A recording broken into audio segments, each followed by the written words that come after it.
আর মাত্র কয়েক ঘন্টা, তারপরেই চিরতরে বিদায় নেবে 2025।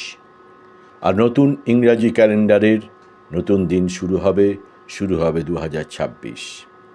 কার্যত ক্যালেন্ডারের বদল হবে, কিন্তু বদল হবে না সময়, অমানবিকতা, বাংলার উপরে নির্যাতন।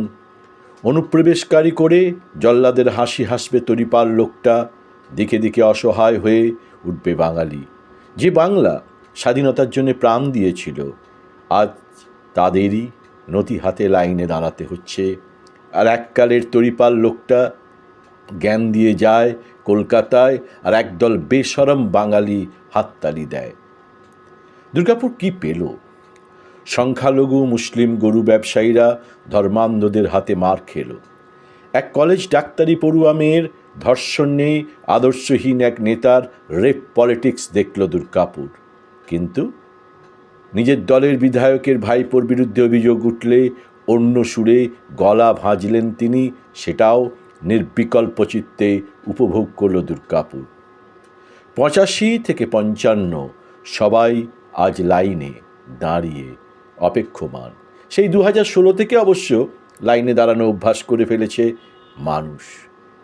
কখনো রেশনের লাইনে, কখনো নোটবন্দির লাইনে, কখনো ভ্যাকসিনের লাইনে, কখনো আধারের লাইনে, এখন নিজের নাগরিকত্ব প্রমাণের লাইনে।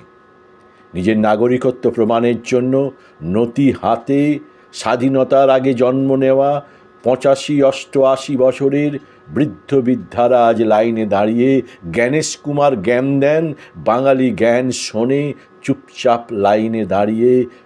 মীনাক্ষী সেলিমেরা চুপ, চুপ কংগ্রেসের রাহুল, চুপ সবাই। হঠাৎ কোথা থেকে উদয় হুমায়ুন নামের এক ব্যক্তির। দুর্গাপুর চুপচাপ দেখে, মেহনতির দুর্গাপুর তাকিয়ে তাকিয়ে দেখে। বন্ধ সারি সারি কারখানা, দূষণের উপহার বুক ভরে ফুসফুস টানে। কিন্তু শিল্পাঞ্চল আজ নবরূপকার পায়। হোটেলপতি, হাসপাতালপতি, কলেজপতিদের রাজনৈতিক ময়দানে দাপিয়ে বেড়ানো অভ্যাসে পরিণত হয়েছে। নেই শুধু চাকরি, সিটি সেন্টার কেন্দ্রিক উন্নয়ন রয়েছে। রক্তাপ্লতায় ভোগে শিল্পাঞ্চল। বিক্রি হয় মানবিকতা, বিক্রি হয় আদর্শ, বিক্রি হয় সব কিছুই। দুর্গাপুর সম্ভবত আবার বলে ওঠে নিঃশব্দে, নীরবে, ভাঙাচোরা রাস্তার মধ্যে। আমি এখন ক্লান্ত প্রাণ, হাঁটছি পথের পর পথ। থামতে চাই না, অথচ থেমে যাই বারবার। ভেতরে জমে থাকা বোঝা কখনো কাঁধে চেপে বসে, কখনো নিঃশ্বাস রুদ্ধ করে রাখে।